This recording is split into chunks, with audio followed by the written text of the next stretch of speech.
মুসা নবীর ওয়াইফ সফুরা শোয়েব নবীর মেয়ে কান্দে, মা গো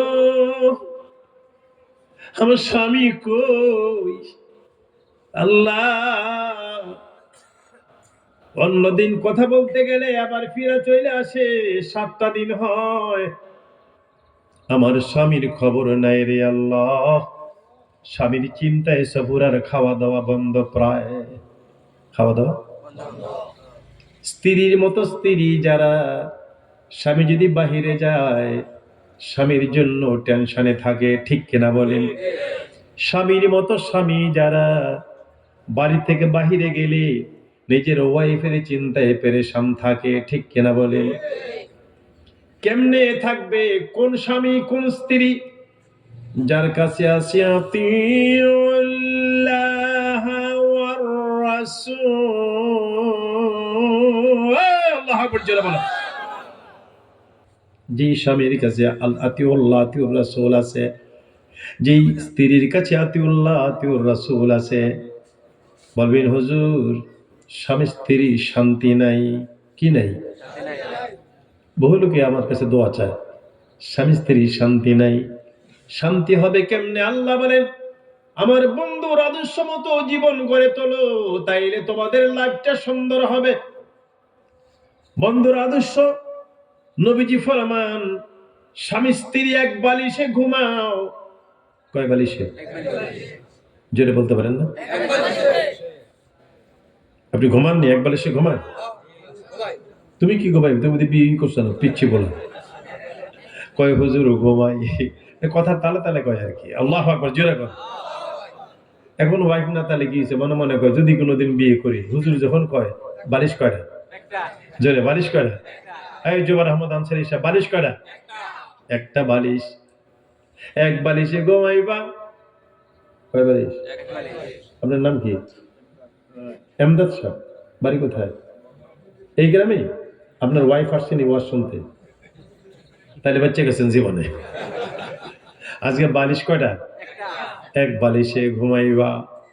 নবীজি ফরমান, মহিলা তোমার স্বামী স্ত্রী জীবনে শান্তি পাও না, মহিলা রে তোমার লম্বা লম্বা চুল বালিশের মধ্যে বিছাই দিবা।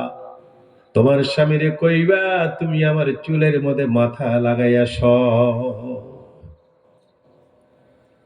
নবীজি বলেন দুজনে একদিকে চেহারা করে মুখামুখি, ফেস টু ফেস ঘুমাইবা। মুখামুখি কেমনে?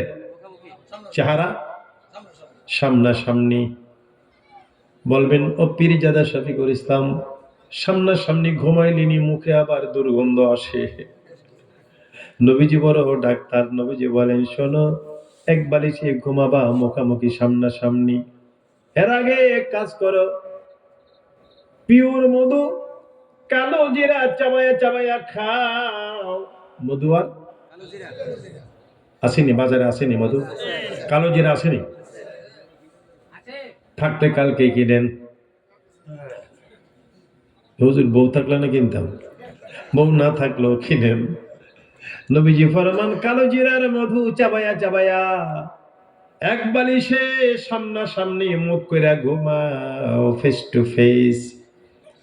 তোমার শরীরে স্ট্রেংথ আসবে, মুখের মধ্যে ভালো ভালো গ্রান আসবে, প্রেম প্রীতি ভালোবাসা এমনি হয়।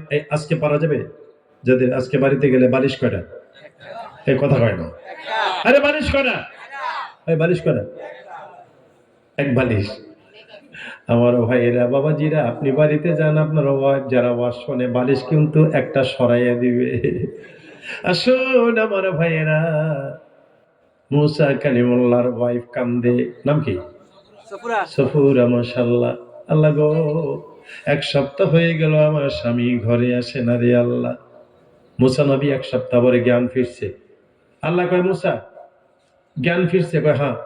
কেমন দেখলি আল্লাহ রে? মুসা কয় আবার জিজ্ঞাসা করো কেমন দেখছি।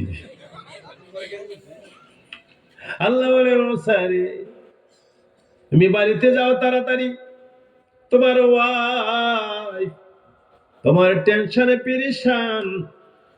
মুসা কালিমুল্লাহ, আমার ভাইরা বাবারা, মুসা কালিমুল্লাহ রওনা দিয়েছে। ওই যে নূরে তাজাল্লি পড়ছে, রুইয়ের মতো নরম হয়ে গেছে শরীরটা, রূপ ঝলমল ঝলমল করে সুন্দর চেহারা। এরিয়া থেকে বের হয়ে দেখে সূর্যের আলো সয় না। মুসা কালিমুল্লাহ তাড়াতাড়ি রুমালটা মাথায় দিলেন। কি দিলেন?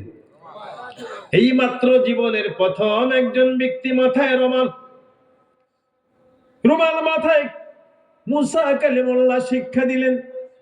রুমালটা মাথায় দিয়া ধীরে ধীরে বাড়ির দিকে যায়। সাহেব নবীর মেয়ে মুসা নবীর ওয়াইফ সফুরা দেখা দিছে দৌড়। দেখা দিছে কি? বাড়িওয়ালারা কয় দৌড়াও কেন? কই বেড়া কে? বেড়ারে সরাও। চিনে না তো?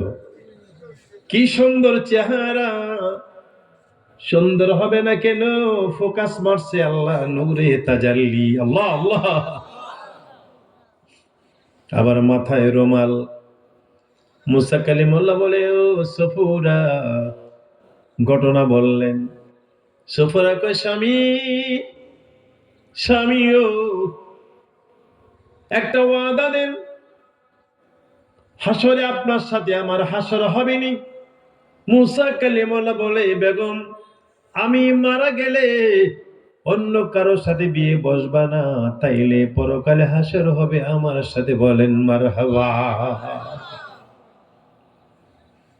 দুনিয়াতে আল্লাহকে দেখা যাবে না, তবে বেহেশতে আল্লাহকে দেখা দেব। নবীজি ফরমান, সাতারাউনা রাব্বাকুম কামা তারাউনাল কামারা ফি লাইলাতি কামালি। আকাশের পূর্ণিমার চাঁদ যেমন দেখো পরিষ্কার, জান্নাতে আল্লাহকে দেখবো আমরা আরো পরিষ্কার। আল্লাহ বলেন, আতিউল্লাহ, আমি আল্লাহর প্রতি আইন কানুন মানো, বিশ্বাস স্থাপন করো। ও আতিউর রাসূল, আমার বন্ধুর আদর্শ মতো সুন্দর জীবন গড়ে তোলো। আমরা তো চেষ্টা করি, কিন্তু নবীজির আদর্শ ঠিক মতো জীবনে বাস্তবায়ন করতে, জোরে করতে পারি না। ও আমার ভাইরা, যারা পেরেছেন সাহাবায়ে কেরাম আমার নবীর আদর্শ জীবনে সুন্দরভাবে বাস্তবায়ন করতে, নবীর প্রতি ভালোবাসা থাকলে তো মনটা চাইবে আদর্শ মানতে। ঠিক কিনা বলেন? ইহুদিরাও নবীর পাগল ছিল।